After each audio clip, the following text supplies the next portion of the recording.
What was Hillary like? I hear she's a sweetheart.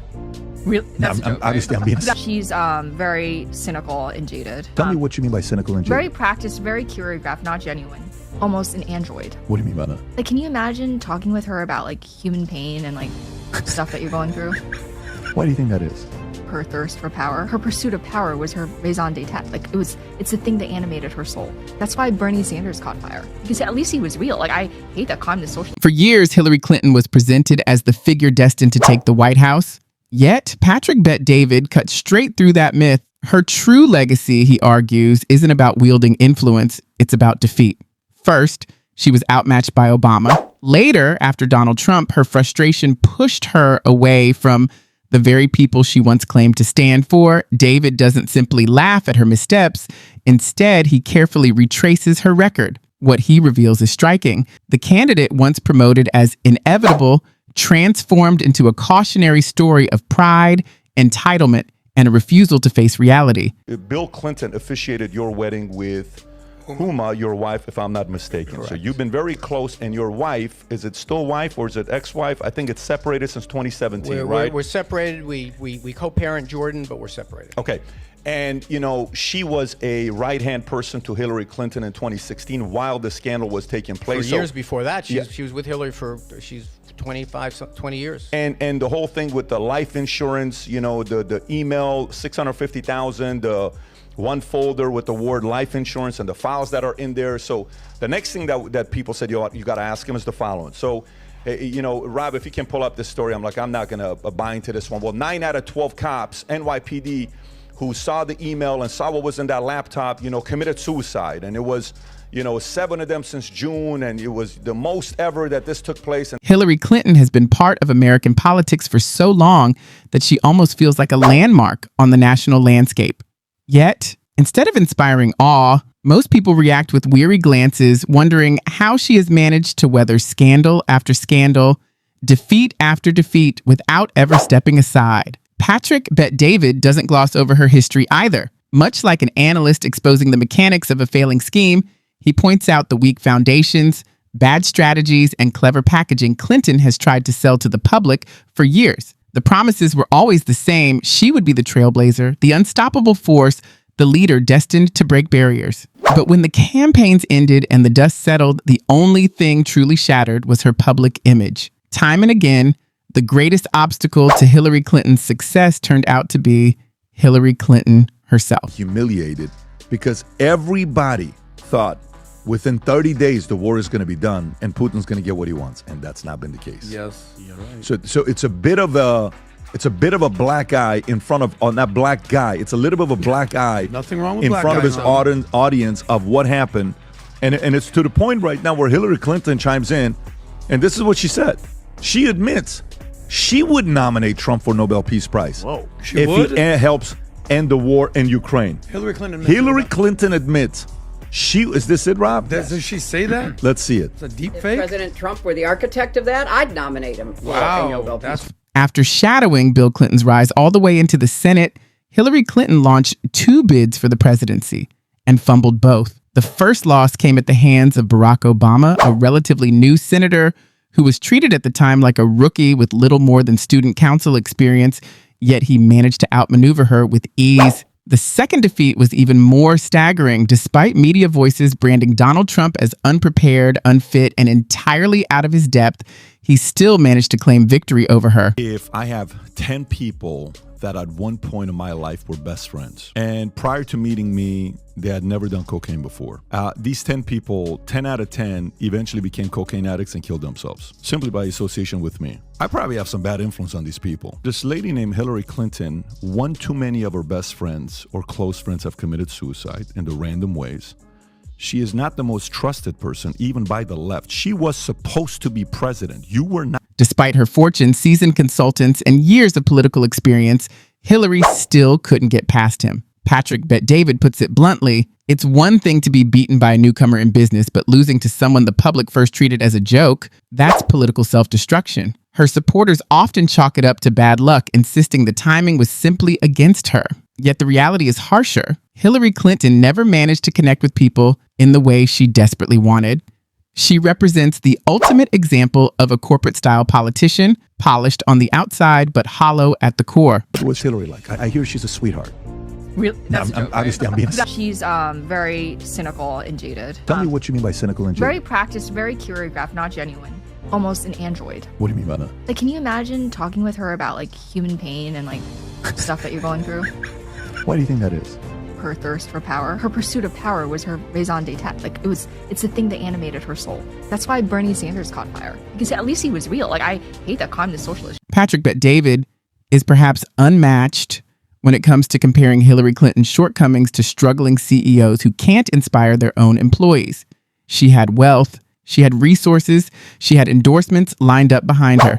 Yet, every time she entered the arena, she came up short because trust was never on her side. Behind closed doors, she wasn't just distrusted, she was disliked across the board by independents, by Democrats, and even by Republicans. Benghazi story that they were doing with Hillary Clinton. Yeah. Benghazi, Yeah. emails. Yeah. Couldn't that be a very similar situation? I don't know why. This? Don't deflect. Stay on this I'm topic not deflecting, here. but I'm saying Stay on this. She's a criminal. She's and a that's criminal. validated. Yeah. People around her commit suicides too often. Way too often. And by the way, she's one of the most feared people in politics. Not him. People love Bill Clinton. And why should they trust her? This is the same figure who dismissed half the country as deplorable, then acted stunned when those very people ridiculed her campaign across the nation. She styled herself as a champion for women, yet the only ones genuinely energized by her message seemed to be those on her own payroll. Despite her constant effort to appear as though she was fighting for ordinary Americans, Hillary Clinton's career has always radiated elitism.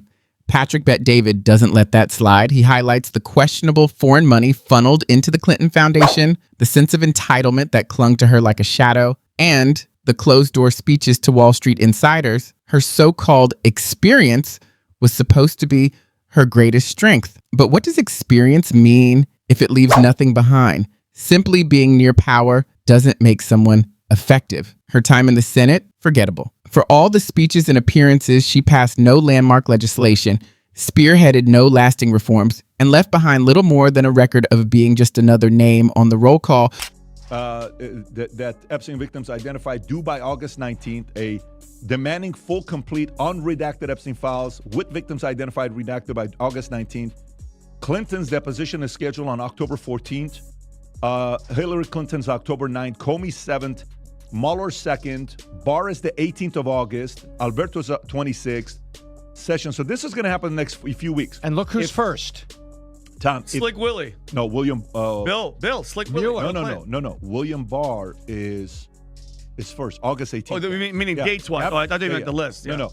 Who on this list do Clintons worry about? Because you got to know, Clintons are going to call everybody, and there's going to be a conference call today if it hasn't already happened. They're talking right now. Which of them do you think they fear? Was her role as Secretary of State supposed to be the chapter that redeemed her? Instead, it turned into a reel of disasters.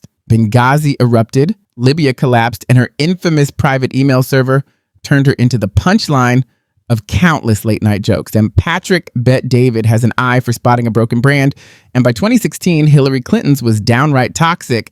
The Democratic National Committee practically had to tilt the scales to keep Bernie Sanders from knocking her out of the primary. By the time she reached the general election, she carried no real momentum. The cruel irony: becoming president was her life's mission, yet the closer people looked, the less they wanted her in the Oval Office. No matter how many millions poured into her campaign, voters refused to buy what she was selling. Supporters tried to frame her loss as proof that America wasn't ready for a female president, chalking it up to sexism.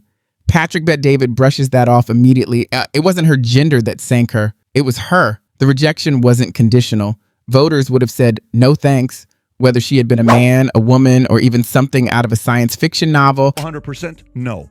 But if 74, whatever the number is, if 50 people around you, if 10 people around you keep committing suicides, I'm a little bit concerned. I watched this documentary. 400 people that this nurse was looking at, they made a documentary, whatever they call this guy, the movie came out, the Good Nurse. 400 people died because they're taking a drug. This guy eventually went to jail. The difference between her is she controls all these political organizations, so she's not going to go. When her campaign crumbled, Hillary Clinton leaned on the gender card as her final excuse, but leadership isn't about identity, it's about results. And her results were plain for all to see. She lost in 2008. She lost again in 2016. At no point did she win the lasting trust of the American people. Patrick Bet-David, skilled at bridging business with politics, draws the perfect parallel. Hillary is like a CEO who misleads shareholders while bragging to the board about success. She offered excuses, made promises, and preached inevitability, yet delivered irrelevance. Even her repeated claim of being the most qualified candidate in history couldn't convince voters in states she assumed were secure. Michigan, Wisconsin, and Pennsylvania slipped away, just like neglected investments that collapse the moment no one is paying attention. The story I want to start off with is the subpoena story that was just dropped. If you don't mind pulling that up, I don't even know if we have that story because it just happened right now. House panel subpoenas Clinton's and other ex-officials in Epstein probe, seeks files from the DOJ.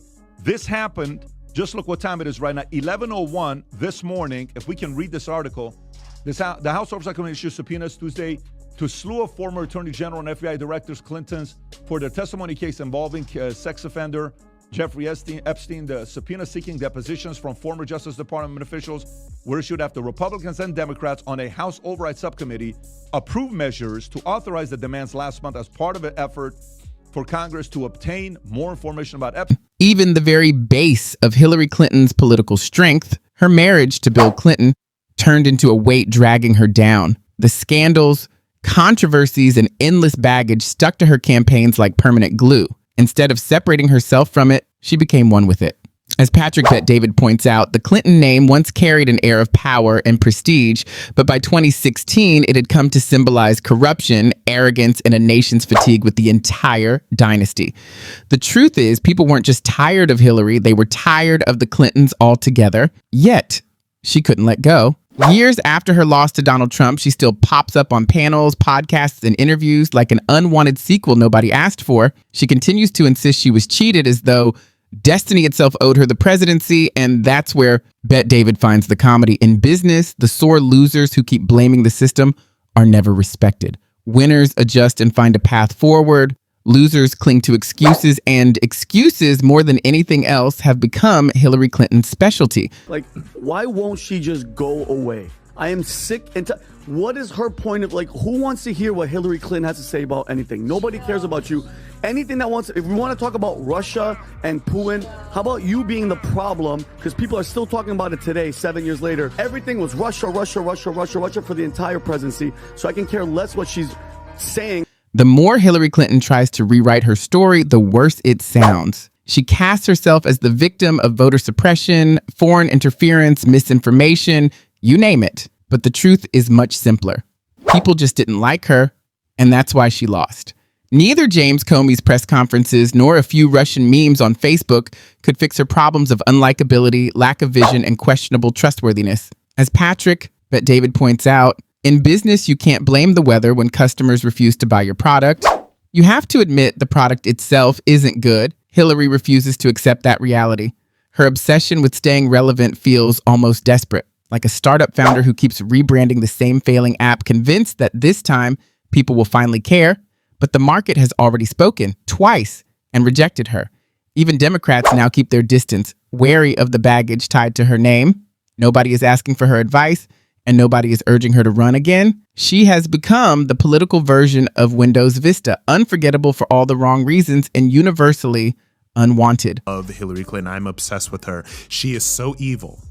She is so unbelievably evil. She is my favorite supervillain. She's like Thanos in the Avengers. Like, this is why I love Hillary Clinton so much, because she is just so fundamentally evil.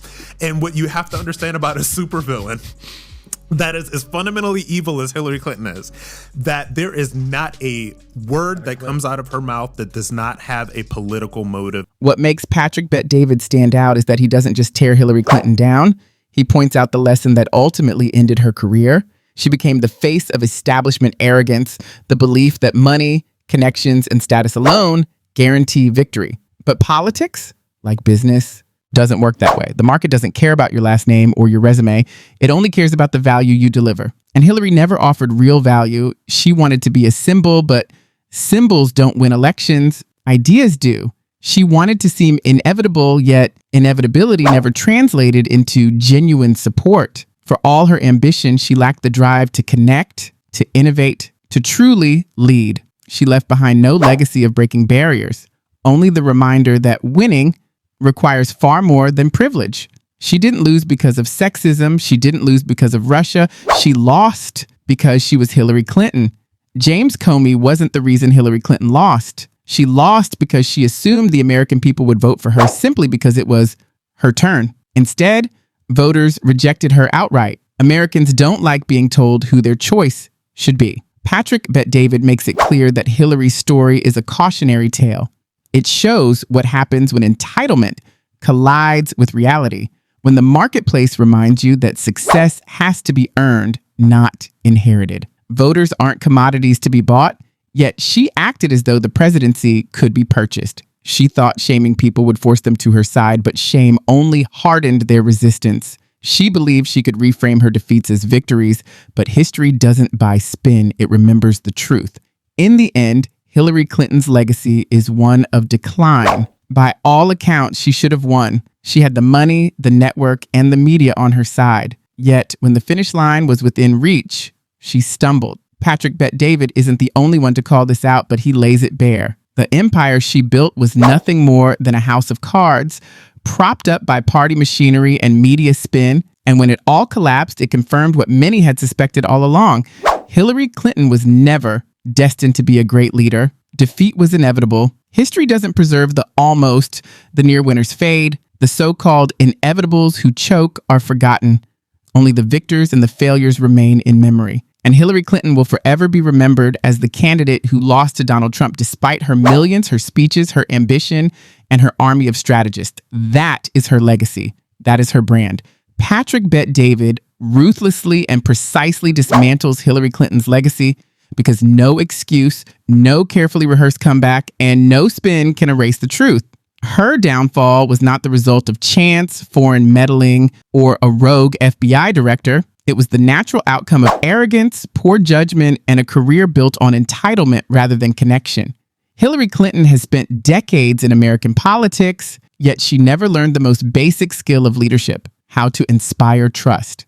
That is why she lost to Barack Obama, the rookie senator, and later to Donald Trump, the outsider the media mocked. Even with her fortune, consultants, and a lifetime of political machinery behind her, she failed twice. The irony, as Patrick Bet-David points out, is that she still cannot read a room.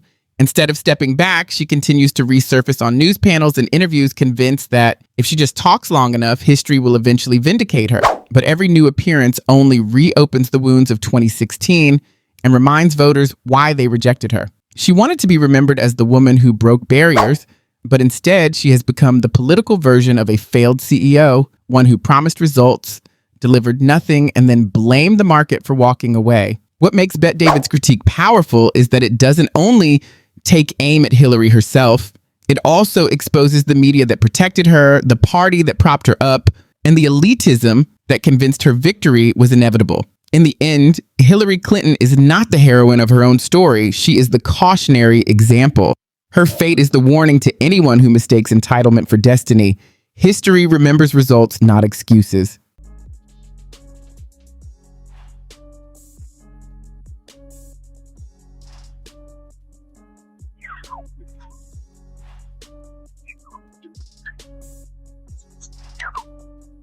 I am not trying to do that.